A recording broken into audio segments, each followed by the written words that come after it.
Okay, we are fortunate enough to have our first guest here on the movie Propcast. We're excited. We just obviously recorded the Men in Black episode, and we're lucky enough to have a prop designer right out of the movies, and not just the Men in Black, the first one, all the ones that actually were good. No offense to the other one. Heidi Nahser Fink. We're so happy to have you. Thanks for coming on. Thank you guys so much for having me. Yeah, okay. Yeah, so we reached out to you. We obviously saw your filmography on IMDb, and you've obviously done a lot of work, a lot of great movies that probably we'll be getting into the future, to be completely honest with you. There's some good ones on here for sure, but we are talking Men in Black right now. We have already done the draft of props from the movie, and I will tell you, I don't want to spoil anything yet, but you actually played a part in some of the props that got drafted here. So we're pretty excited to be talking to you. Before we get into what you actually did for the Men in Black movies, I'm just curious how you got your start in the movie industry in general. Well, I mean, it was a total fluke. I was living in San Francisco, and I was working on 2 pieces for a show at a gallery in Mill Valley, California.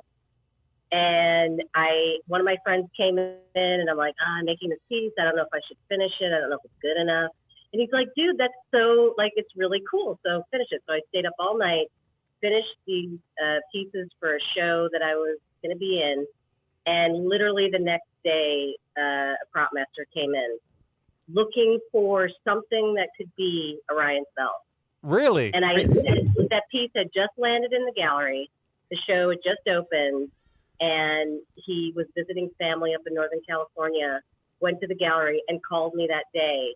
And I was like, he's like, yeah, you made these pieces. I think it'd be really cool for this movie I'm doing. And I was just kind of like, what? Like, I didn't believe it at all until he said Steven Spielberg. And then, like, literally I could feel my head hit the roof. Wow. For real. So I said, oh, I'm in LA all the time. And I mean, I hadn't been to LA, I don't think. Maybe once.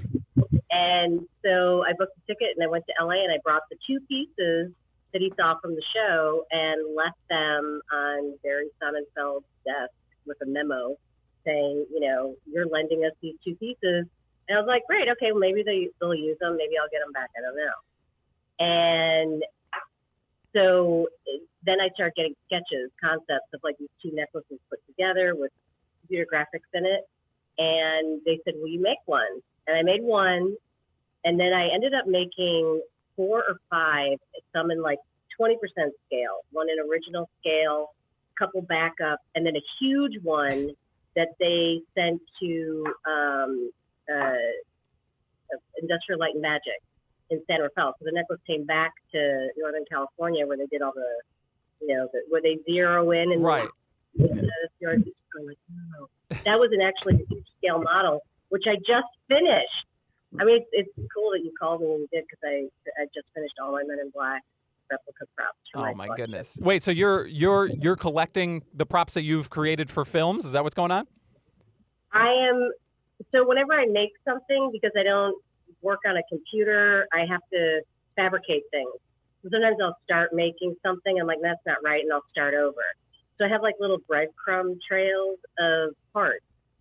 So I go through the drawer and I'm like, oh, okay, well, I have this part of this and this part of the other. So I started, you know, building from those little leftover pieces. And I felt like it just would be cool to have the tangible pieces myself and have it. So when they found that Orion's Belt like concept that you had already made, you said that they wanted to add 2 pieces together. Like, was it 2 separate pieces that they threw together, or that they wanted? And I actually pulled all the pieces and put them on the table behind me, and I could show you. So it was, if you could see, it was these 2 pieces. Oh, wow, that's awesome. So this one, I don't know if I'm too close, and it's you're right. Oh, perfect. You're perfect. Yep. Okay. This is a globe, because I was inspired by library globes, yeah, you know, like in, you know, like England or something. So this is the piece my friend said to finish. And then this piece has a bottom part. Okay. And so they took the top part of this one and the bottom part of this one and took the stand away and the top of this. Yeah. And that's what became, so then that's what became this. Oh, that's incredible. Nice. They added 2 more struts to the globe, and then the bottom of this one. So that's what it was. And then this guy. Oh, that's so cool. The huge one that this was a leftover hand blown glass sphere. Oh my goodness. And the one that I made, it was made out of sterling silver. This was out of nickel silver, but so I just finished this guy. So that one was just in case the cat wound up being like a lion or like a tiger or something. You wanted a bigger, just wanted a bigger one for that. But they put it on like a piece of fake cat fur, and the one that it had like a big chain, so they put it on the fake cat fur. So when they do that, like real close up, it's a huge guy, and then they put the Orion belt in it. That's really cool. That's awesome. I couldn't even imagine. So we were thinking like, did the studios come to you and try to get an original design? So they saw your work and saw potential in it to make exactly what they wanted. I think that's really cool that you had already made these products. That had to feel pretty cool. They had no concept, and what was so shocking when I saw the movie was like, I was like, wait, what? That, like, is that what happens when someone asks you to make something for a movie? And it just blows up on the whole screen. And I remember when the movie was over, there were these 2 like young kids sitting next to me. I was like, "You guys see that cat necklace? I made it." And they're like, "Yeah, right, right, lady." Yeah. Like, crazy. Right. Oh my goodness. And now years later, because I wanted to ask you, like, do you don't know ahead of time like what kind of role your piece is going to play in the movie? They just say make this, and then you just kind of wait and see later on. Yes, like I just saw Jungle Cruise, and I made 3 pieces for that, and you could barely even see them. I was like, so yeah, you don't know. So I mean, are you printing out like big images and posters of like screenshots from the movies of your stuff that you created in it? Because I mean, I feel like I would be like all about it. I'd be like, look, this was on the cat in the movie. Like, it's awesome. I have Alice in Wonderland. I made the Red Queen scepter, and I have that framed in over here. And then I made stuff for Wonder Woman, and I bought the poster for that. I have that framed. This really sweet guy who's like a graphic illustrator. He loves movies, and he does his own like composite drawings. And he sent me one of his prints, and it has the cat my son's in. So it's cool. So around Halloween time, are you making your children's costumes? I used to. I saw it at 18, and my daughter. But yeah, I used to. But not so much. Yeah, no, that's really awesome to me. I just being involved, like to me, I was thinking like you were just in LA and you're like they reached out like you're just kind of in that and you just got into the fact that it was just by chance like that, and early by chance. That's really cool. And they brought you along through obviously the rest of the Men in Black movies, and you've gone on to do many other movies as well. How did that? I mean, I know that there was a big gap between 2 and 3 for Men in Black. They just reach out to you again. They're like, we have somebody on retainer. Is that how that worked? It's the same prop master. So the one prop master's name is Doug Harlocker, and he's the one who has family in Marin County and was up here and was looking for something. So it's only through him that I've really worked through. It's just if a jewelry comes up in a movie, he calls me, and I don't think anyone else has my number. Oh, that's awesome. For him, it's been really, I mean, the pieces have been kind of central jewelry parts. Men in Black, each of those 3 movies, my piece held the light in all 3 of them. Yeah. So, I mean, I don't know if you want to go into the other 2 ones. Oh, but, sure. I mean, yeah. I mean, you can talk about whatever. Yeah. That's awesome. I'll show you one other thing that I finished. I was going to ask about that. Yes. So this is Tommy Lee Jones in the beginning of the movie, when there's all those like illegal folks in the truck, and he takes a knife out and he hits the blade and he cuts the guy open. Yeah. It's so quick. But I made this one with the blade. So. That's pretty awesome for sure. Do you? So- Yeah, go ahead. And then Men in Black 2 was the charm bracelet. Nice. So you made all of the charms. Made all the charms. Okay. So I made a charm bracelet for my sister, and it had all these charms on. They're like, "Oh, do you happen to have a charm bracelet laying around that you could send to, Sony?" And I was like, I called my sister. I'm like, "Can I borrow that charm bracelet?" So they basically did the charm bracelet I made for her, but then I went to back when there wasn't internet, and I went to the library. Oh, wow. I said all these books on New York. And I have a huge binder of all my movie correspondence, of like sketches and letters that they sent me and stuff like that. So I have all the sketches of the Men in Black pendant and or charm bracelet. And what was interesting about this one is that it was right when 9/11 was happening. Yeah. And this one you can see in the movie that Rosario Dawson is wearing the Twin Towers. And then in the rest of the movie, it's not, because it was originally, they were supposed to have the fight scene at the top of the World Trade. Right. Oh. Right. Yeah. And then they wound up having to do like the edits and like I think they did like a reshoot and everything too. But Yeah, they had to change the ending of the movie, and Right. that's when it ended up being the Light of Zartha, which is this thing, which Yeah. the one that I did had little windows and it lit up and all that. It was freaky because I made all of these World Trade towers. yeah. This was supposed to be the charm. It had a little battery pack in it, little lights, and it was the light was going to come Oh out. my God, that's awesome. It was freaky because I had pictures of the World Trade all plastered all over my studio. Yeah. If anyone would have gone to my shop, they would have been like, "Girl, what are you doing?" Yeah. Yeah. You'd have became a suspect, I think, at that point. But Yeah.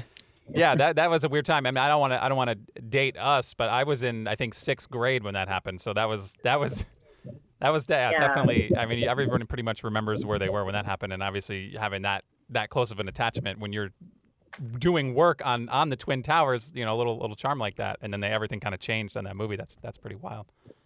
Yeah, so just real quick, everybody, if you want to see a lot of the products and maybe even get some commissioned jewelry perhaps through her, it's HeidiMetalDesign.com. You can check out her website and then reach out to her for some stuff. I will say real quick, Tyler is getting married here at the end of the year. I'm just saying, I don't know if he's got the wedding bands yet, but he wants some pretty hardcore stuff. He could, Yes. My website is just a real shell. Oh, which congratulations, by the way. Thank you. But yeah, my site's just a shell because I don't do a lot of, the movie prop thing lands. Every once in a while I get a phone call. But I now have a new business, James Banks Design. I partnered up with okay. someone that I met through Alice in Wonderland. And I just found it's really hard to be a studio jeweler. Again, I'm out here. No one knows what I'm doing. I don't promote myself. Yeah. And I have a partnership now, and it's great. So we do a lot of things. Basically 100% of my time is with James Banks Design. So my website is very skinny. Hey, it was enough. Website works for me. Please call me. Right. Yeah. It was enough for us to reach out and contact you. So that was obviously very thankful for that. And we're definitely happy to have you on here talking about this because the fact that you tied to all the Men in Black movies. We obviously love the movies in general, like all of them. Granted, I know I mysteriously you weren't on the 4th weird reboot one that they did. I don't want to slander it, but I don't know if you've seen it. I think it's because it didn't have your work in it. Yeah, that Wasn't- was the wasn't cause as of the good. dip. That's why. Yeah. Was there any light in it? Did anything hold the light? Because usually they're trying to get the light in something. I'm not sure. I honestly, I kind of glazed over. I watched it, and when it was over, I was like, this was not. It didn't feel like Men in Black. It didn't feel like a Men in Black movie to me. I honestly did not watch it yet. Oh my goodness, this guy. Yeah. No. Yeah. But yeah, I mean, a lot of other movies. Out of the movies that you've done, because you have quite a few credits. If you could check it out on IMDb and seen everything you've been in. But obviously, you just did work on Jungle Cruise, Creed 2, Batman versus Superman, Dawn of Justice. You said that was probably the Wonder Woman stuff. Yep. What is your favorite out of everything you've created? Like, what is the one where you're like, this is the item? Honestly, Orion's Belt. Really? Okay. Orion's Belt. Yeah, I guess. Yeah. Because that like literally blew my mind. I'm like, I just, that is so special, and just that time of being like, what? Like, someone picked me to be a part of this amazing, like, it just was, I just couldn't believe it. So, and then it, ended that I got to do more things for movies, and it was just so cool. It seems like every 4th of July I was going to see a movie and be like, oh wait, is Will Smith wearing my thing? So it was a lot of fun, but it literally was like one of those right place at the right time. The harder you work, the luckier you get kind of situation. My dad always said, just work really hard. Yeah. And then something kind of magically like comes your way. Universe saying, you're working really hard and tossing a bone here. Yeah. It's funny that you. Here is the ArcNet. Oh yeah, that's awesome. Oh my gosh. This ArcNet, I have a picture. I had just finished it. I had about 2.5 days to design and make this.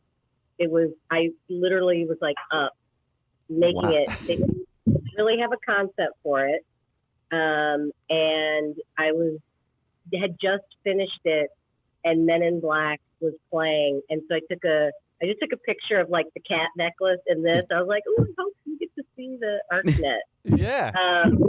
But this was insane, literally, to pull out of, my what in like 2 days. So, and then they had a messenger come to my house and pick it up at like 6 in the morning at night, put it on a plane, flew it to New York, and then I got a text from the prop master saying Barry and Will gave it the thumbs up, so we're going to film it on Monday. Nice. Like, oh, that's incredible.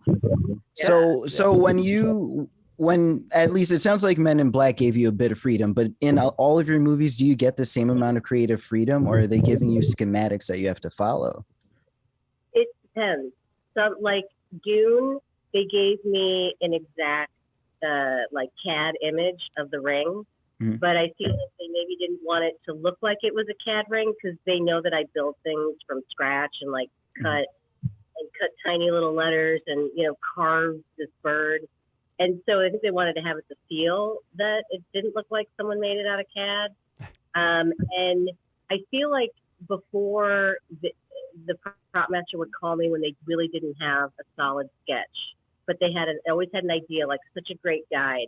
And designing with him was amazing because he would say, maybe a little thinner, or, I would send like Wonder Woman. I sent, because they didn't have really concept for any of her hardware.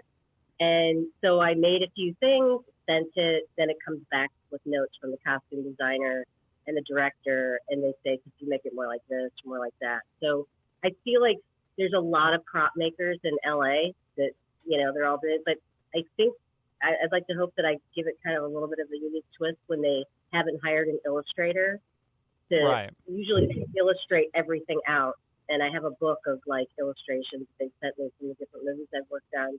But sometimes they don't know what it's supposed to be. Yeah, that's crazy to me that Wonder Woman, they wouldn't have any kind of idea what they would want to do with Wonder Woman. I mean, she's been around for, 80 years. Like, it's crazy. Because they wanted to do something really different. Yeah. That maybe wasn't expected. So a lot of the computer renderings they sent me was just like a naked torso with like a leather strap around it. And they're like, they had illustrators draw this and draw that. And sometimes they just need to hire someone to make a tangible object. It's like, okay, here, I'm going to send you this. And then they're like, oh, okay, well, then we want it like this. Yeah. So it's the conversation move along when you can have someone take it a little bit further than a drawing if they don't think they really like it and they don't want to invest in that one idea. That's got to feel really cool that you kind of, I mean, I know that they're doing tweaks and stuff like that, but you kind of have creative control initially of like where the ball gets rolled. I think that's got to feel pretty rewarding, I think, right?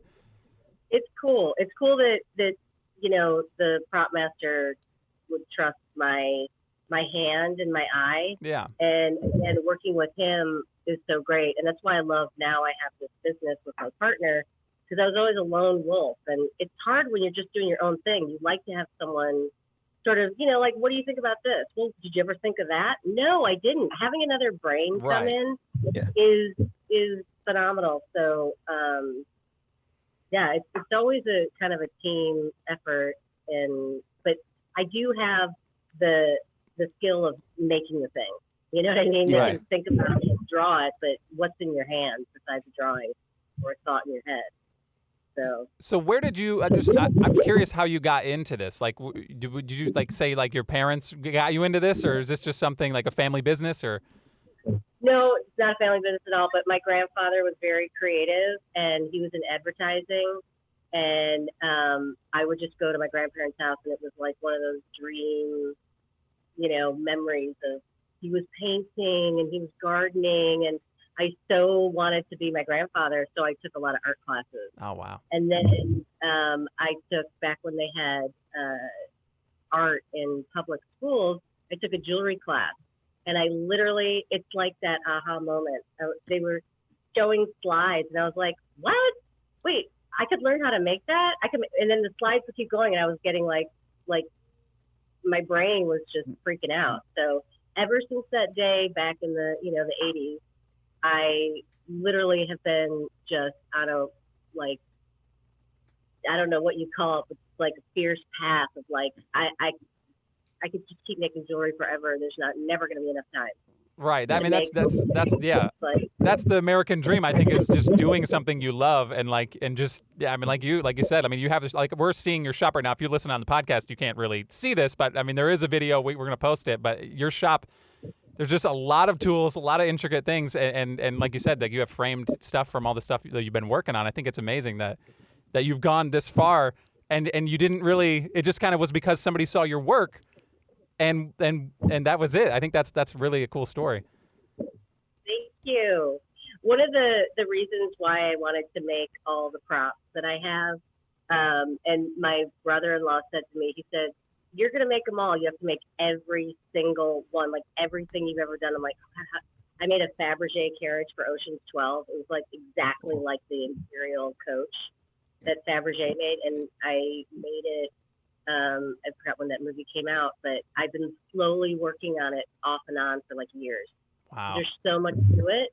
And, but the reason I want to have all these, because I have this dream of like traveling to universities where they have metals departments and talk to students. And, because that's how I was turned on to the incredible world of jewelry making. It's so fulfilling. People wear your things, you get, notes from someone years later and say, "I've never taken it off. This is my favorite piece of jewelry." Like it's such a cool medium, to work in. So you mentioned medium. I have a cousin who loves doing ceramics, and she talks about how when she works with that, she just feels one with it. Is there a favorite metal or favorite medium that you like working with other than others? Well, when I make all my originals, like some things are 100% original, handmade. Other things you make prototype, and it can be made out of any metal, and then you mold it and you have it cast, and you can have it cast with different metals. So if I'm making something for someone, I love working in instant karat gold. Okay. I do a lot of my fabricating my originals in copper and silver and brass.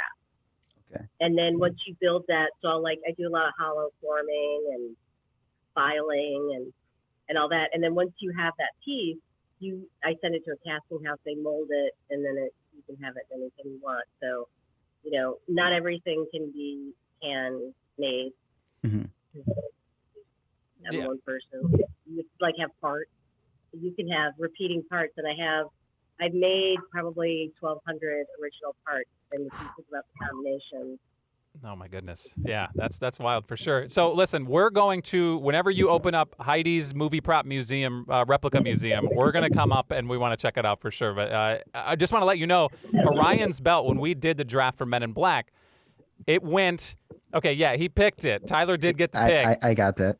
I picked first, right? And I wound up picking the deneuralizer. I feel like, no offense to the Orion's belt. Obviously, Orion's belt, as far as like a plot device, really kind of drove the movie. I mean, that was really what kind of set everything off. But the deneuralizer to me was pretty crazy. I mean, it's like just the concept of wiping somebody's brain with a light. It's just, yeah. And the guy who made that is just like a pure genius.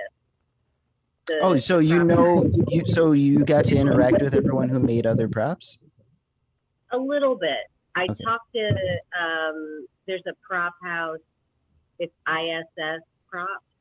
Okay. I talked with them just a little bit. I usually don't because I'm not down there, not in LA, but the guy, Rick, I'm trying to remember his last name. You Google him and see, but he is like insane because not only does he make the things, but he does all the electronics. Oh, yeah. He can do all that stuff. I'm more kind of artist, like I could not figure all that stuff out, but he's someone to Google. You'll find him. Yeah, we'll have to check it. We'll definitely have to check it out. He's like, He's got what? Has he just been in a lot of stuff or done a lot of big stuff? Is that what that is? Yeah. Yeah. No, like I bow down him because like I said, he can do all the technical and the creative, and I think he made the disc in Tron. Oh, wow. Okay, Ooh, yeah, that's pretty sweet. That is Tron's close to my heart. I'm small potatoes compared to him, but I have a different style of, I guess. No, obviously your work is amazing, and the Orion's belt, it did go third overall because I think the second pick was the tiny cricket gun in Men in Black. That just like the absurdity of that gun is just, it's so funny and weird. But He might have made that one too. really, Yeah, and I know the tiny cricket is at the Museum of Pop Culture in Seattle. oh my goodness, is that like the original? Like, do you know where your original props wound up? Like, are they just out in somewhere? Like, I think they go in. Some of them go in archives. My brother-in-law said he was at Sony, like Sony Corp, and he was walking through the hallway and he's like, "Oh, I saw your stuff on display in a case." wow. So I think and I had the Alice in Wonderland, the Red Queen Scepter. There's a YouTube of it getting inducted into the Disney Archive Museum in Simi Valley. They had some other pieces. They picked like, I don't know how many, 10 pieces from Disney movies. And I saw it on a YouTube one time, and the scepter was one of them. That's So cool. how does it feel? Because a lot of us want to make like a lasting impression. How does it feel that some of your work is like essentially immortalized? Like you get your work is going to live on forever because they're not going to take that down.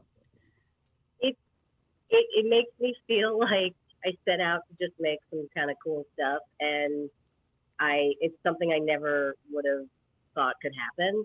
And it's my kids, because they would always play The Patriot, Men in Black, and I'm trying to think of what else. And I'd be like, "Kids, Mommy's piece is on TV," and they'd be like, they were really excited when they were little, and then they'd be like, "Mom, we've seen it. Men in Black's on all the time. Patriot's on all the time." Oh my goodness.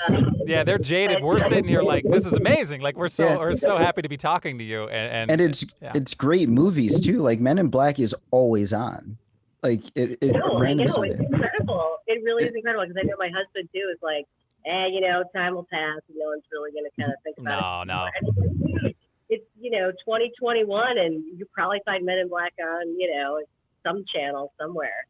So it's, like I said, it's pretty cool honor to have that footprint, that will always last. So. For sure. Heidi, thank you so much. Like, I don't want to keep you too long. This has been, obviously, being able to talk to you has been enlightening. Seeing everything in your shop, I mean, obviously, we'll post it to our social media at Movie Propcast if you want to follow along there.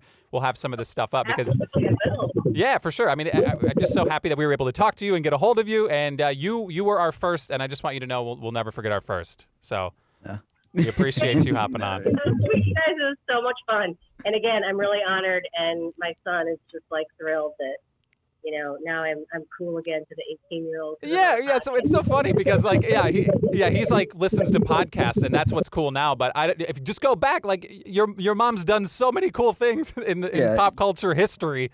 Yeah, and you're excited about a podcast. It is the coolest thing right now. now is he's going off to college, and I'm like trying not to lose it because my baby boy's going to college. Oh boy. Mom, how many people could say how their mom was on a there's a podcast, but it struck a pretty cool chord with him. So That's awesome. Thank Well, you. I'm glad we could do that for you, and I'm glad you could do this for us. So thank you so much, and maybe we'll be talking to you soon. I mean, there's a few movies on your list that we might have to get you back on.